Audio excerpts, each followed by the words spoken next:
Hello friends, स्वागत है आप सभी का हमारे यूट्यूब चैनल से ज्ञान पर। दोस्तों, इस वीडियो में हम देखेंगे हिंदी सामान्य ज्ञान का एक महत्वपूर्ण टॉपिक वचन, जिसे अंग्रेजी में कहा जाता है नंबर। तो इस वीडियो को जरूर अंत तक देखिएगा, क्योंकि वचन से संबंधित आपके प्री बीएड और डीएड में क्वेश्चन आते हैं। तो जरूर वीडियो को अंत तक देखिएगा। और इसी वीडियो में हम दूसरा टॉपिक देखेंगे कारक, तो उसे भी जरूर देखिएगा। तो देखिए, परिभाषा दिया गया है, वचन का अभिप्राय संख्या से है। विकारी शब्दों के जिस रूप से उनकी संख्या का बोध होता है उसे वचन कहते हैं। याद रखिएगा, ऑब्जेक्टिव क्वेश्चन में आपको पूछा जा सकता है। विकारी शब्दों के जिस रूप से उनकी संख्या का बोध होता है उसे खाली स्थान कहते हैं, तो उसे देखिए वचन कहते हैं। याद रखिएगा, हिंदी में केवल दो वचन है, एक वचन और बहुवचन। संस्कृत में तीन होते हैं, एक वचन, द्विवचन और बहुवचन, लेकिन हिंदी में केवल दो होते हैं, इसे याद रखिएगा। चलिए हम जान लेते हैं एक वचन क्या है। तो देखिए, एक वचन शब्द के जिस रूप से एक वस्तु या एक पदार्थ का ज्ञान होता है उसे एक वचन कहते हैं। जैसे बालक, घोड़ा, किताब, मेज। मतलब हमें पता चल जाता है कि वो केवल एक है, केवल संख्या में एक है। तो बालक है, घोड़ा है, किताब है, मेज है आदि। लेकिन बहुवचन में शब्द के जिस रूप से अधिक वस्तुओं या पदार्थों का ज्ञान हो उसे बहुवचन कहते हैं। जैसे बालकों, घोड़ों, किताबों, मेजों। मतलब इससे पता चल रहा है कि बहुत सारे हैं, उसे कहते हैं बहुवचन। इसे याद रखिएगा। चलिए अब प्रयुक्त जो प्रत्यय है उसे देख लेते हैं कि कौन कौन से प्रत्यय जो है बहुवचन बना देता है। जैसे ए है, अकारांत पुल्लिंग तद्भव संज्ञाओं में अंतिम आ के स्थान पर ए कर देने से बहुवचन हो जाता है। जैसे जिस शब्द के अंत में आ आता है, अगर हम उसे ए कर दें तो वो बहुवचन हो जाता है। जैसे घोड़ा का ए, घोड़ा जो है घोड़े हो जाएंगे, लड़का लड़के हो जाएंगे, गधा गधे हो जाएंगे। तो ए आ जाएगा आ के बाद, वो बहुवचन। इसमें देखिए ए है, तो अकारांत या अकारांत स्त्रीलिंग शब्दों में ए जोड़ने पर वे बहुवचन बन जाते हैं। ये देखिए स्त्रीलिंग शब्द है, इतने याद रखिएगा, बहुत ही महत्वपूर्ण है। जैसे पुस्तक, पुस्तकें, सड़क, सड़कें, लेखिका, लेखिकाएं, बात, बातें, गाय, गायें, माता, माताएं। तो जो ए है वो लग जाता है यहाँ पर, तो ये हो जाता है बहुवचन। ये स्त्रीलिंग शब्द है दोस्तों, ये बहुत इंपॉर्टेंट रहेगा आपके लिए, याद रखिएगा। और भी है, देखिए जैसे जाति का जातियाँ हो जाएगा, या जुड़ जाएगा। इकारांत शब्द जो होते हैं या इकारांत स्त्रीलिंग, उसमें बहुवचन बनाना है तो या जोड़ना है। रीति का रीतियाँ, नदी का नदियाँ, लड़की का लड़कियाँ। उसी प्रकार ओ का प्रयोग भी बहुवचन बनाने में होता है। कथाओं, साधुओं, माताओं, बहनों। याद रखिएगा, तो ये बहुवचन शब्द हैं। जैसे कुछ शब्द देख लेते हैं, ये बहुत ही महत्वपूर्ण है, यहाँ से आपका क्वेश्चन बन सकता है। कभी कभी कुछ शब्द भी बहुवचन बनाने के लिए जोड़े जाते हैं। जैसे वृंद है, तो वृंद में हम मुनि वृंद कर दें तो ये बहुवचन बन जाएगा। जन में हम व्यूजन करेंगे तो ये बहुवचन बन जाएगा।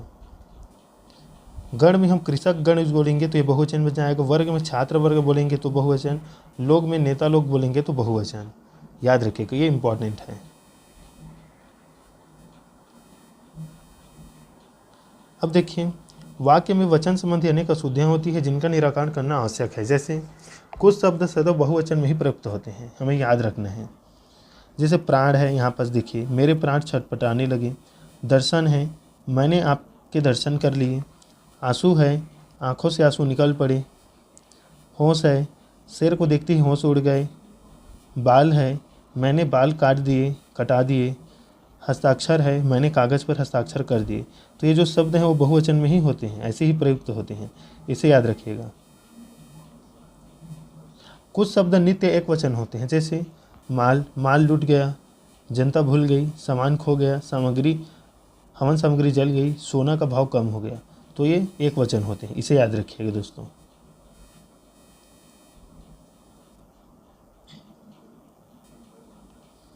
जैसे जो आदरणीय व्यक्ति होते हैं उनके लिए बहुवचन का ही प्रयोग होता है।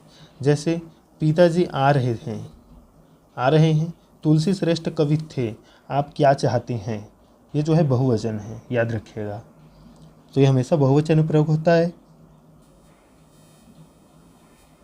अगला देखिए, अनेकों शब्द का प्रयोग गलत है। एक का बहुवचन अनेक है, अतः अनेकों का प्रयोग अशुद्ध माना जाता है। जैसे वहाँ अनेकों लोग थे, ये अशुद्ध वाक्य है, क्योंकि अनेक का ही अर्थ ज़्यादा होता है। तो वहाँ अनेक लोग थे, ये शुद्ध वाक्य है। बाग में अनेकों वृक्ष थे, ये गलत है। बाग में अनेक वृक्ष थे, ये सही है। तो दोस्तों ये थे देखिए वचन। यहाँ पर आपको ध्यान रखना है, ये वाला क्वेश्चन ऐसा शब्द है आपको दे दिया जाता है और आपको शुद्ध अशुद्ध पूछ लिया जाता है एक वचन बहुवचन से, या कुछ शब्द देकर आपको बहुवचन या एक वचन बनाने के लिए बोला जा सकता है। तो ये हो गया। अब देख लेते हैं कारक।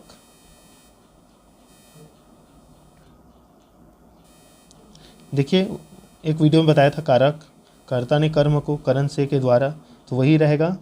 संज्ञा या सर्वनाम का वाक्य के अन्य पदों से जो संबंध होता है, संज्ञा या सर्वनाम का वाक्य के अन्य पदों से जो संबंध होता है उसे कारक कहते हैं। जैसे राम ने रावण को बाण से मारा, तो राम ने रावण को यहाँ से और बाण से, तो को और से क्या है, ये कारक चिन्ह है। तो यही इसमें जो है आपका एक वाक्य के रूप में प्रयोग करता है या एक वाक्य को जोड़ता है या अलग करता है, वही कारक होता है। तो देखिए इस वाक्य में राम क्रिया मारा का क्रिया जो है या मारा का कर्ता है, रावण इस मारन क्रिया का कर्म है, बाण से यह क्रिया संपन्न की गई है, अतः बाण क्रिया का साधन होने से करण है। मतलब से इसमें करण है और यहीं पर से बाण से यह क्रिया जो संपन्न की गई है, तो यहाँ पर आपको वही बताया गया है कि करण है से।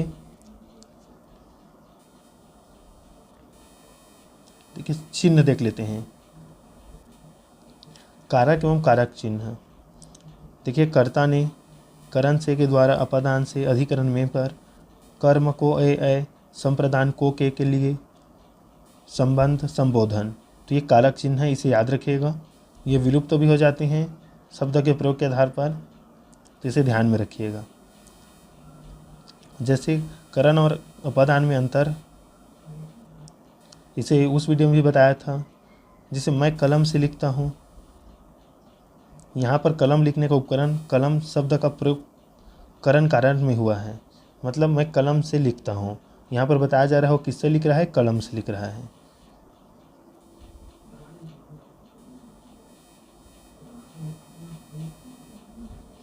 देखिए अपादान में जो से का प्रयोग है वो अलग होने के भाव को दर्शाता है। जैसे पेड़ से पत्ता गिरा, पेड़ से जो है पत्ता अलग हो गया, तो उसको बताया है। तो ये था। देखिए यहाँ पर अपादान कारक पेड़ में है, पत्ते में नहीं। जो अलग हुआ है उसमें अपादान कारक नहीं माना जाता, अपितु जहाँ से अलग हुआ है उसे अपादान कारक माना जाता है। पेड़ तो अपनी जगह स्थिर है, पत्ता अलग हो गया, अतः स्थिर वस्तु में अपादान होगा, मतलब पेड़ में अपादान होगा। एक अन्य उदाहरण, वह गांव से चला गया, यहाँ गांव में अपादान कारक है, याद रखिए गांव जो है यहाँ पर अपादान है, वो गांव से चला गया। तो देखिए कारक चिन्ह का जो उसमें भी वीडियो था उसे आपने देख लिया होगा, तो आपको समझ में आया हो गया कि करण या मतलब कारक चिन्ह क्या है। तो दोस्तों मिलते हैं नेक्स्ट वीडियो में, तब तक के लिए धन्यवाद।